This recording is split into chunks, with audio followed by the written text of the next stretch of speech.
ವಿಶ್ವನಾಥ್ ಅಂತ ಹೇಳಿ ನಮ್ಮೂರು ಹೂವಿನಡಗಲಿ. ನಾನೊಂದು 15 ಎಕರೆ ಮೆಕ್ಕೆಜೋಳ ಬೆಳೆ ಹಾಕಿದ್ದೀನಿ.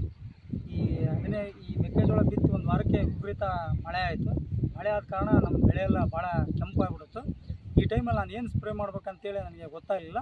ಅದೇ ಟೈಮಲ್ಲಿ ಈ ಫರ್ಟೀಸ್ ಕಂಪನಿಯ ಕುಟ್ರೇಶ್ ಅಂತಕ್ಕಂಥ ಒಬ್ಬರು ಎಂಪ್ಲಾಯ್ ಬಂದು, ಇಲ್ಲ ನಮ್ಮದು ಇದು ಚೆನ್ನಾಗಿದೆ, ಇದನ್ನ ನೀವು ಒಂದು 2 ಎಕರೆ ಬಳಸಿ ನೋಡಿರಿ ಅಂತ ಅಂದರು. ಅವಾಗ ನಾನು ನೋಡೋಣ ಅಂತ ಹೇಳ್ಬಿಟ್ಟು ಒಂದು 2 ಎಕರೆನ ಕಿಸಾನ್ ಆಗ್ರೋದಲ್ಲಿ ತಗೊಂಬಂದ್ಬಿಟ್ಟು ಒಂದು 2 ಎಕರೆ ಬಳಸಿ ನೋಡಿದೆ ಫಸ್ಟ್ ನೋಡೋಣ ಅಂತೇಳಿ. ಆ 2 ಎಕರೆ ಬಳಸಿ ಒಂದು 6 ದಿನಕ್ಕೆ ಒಳ್ಳೆ ರಿಸಲ್ಟ್ ಬಂತು. ಅದಾದಮೇಲೆ ಮತ್ತು ನಾನೇನು ಮಾಡಿದೆ, ಒಂದು 13 ಎಕರೆ ಅಷ್ಟು ನನ್ನ ಫ್ಲ್ಯಾಟಿಗೆ ಇದನ್ನು ಸಂಪೂರ್ಣವಾಗಿ ಬಳಸಿದ ಮೇಲೆ ನನ್ನ ಮೆಕ್ಕೆಜೋಳ ಭಾಳ ಚೆನ್ನಾಗಿ ಗ್ರೀನಶ್ ಆಗಿದೆ, ಭಾಳ ಚೆನ್ನಾಗಿ ಹೆಲ್ದಿ ಇದೆ, ಭಾಳ ಸೂಪರಾಗಿ ಕಾಣ್ತಿದೆ. ಇಲ್ಲೇ ನೋಡ್ತಾ ಇರ್ಬೋದು ನೀವು, ಫ್ಲ್ಯಾಟಲ್ಲಿದ್ದೀವಿ, ಭಾಳ ಚೆನ್ನಾಗಿ. ಇದರಿಂದ ನಾನು ಫರ್ಟೀಸ್ ಕಂಪ್ನಿಗೆ ಧನ್ಯವಾದ ತಿಳಿಸ್ತೀನಿ. ಧನ್ಯವಾದ. Thank you.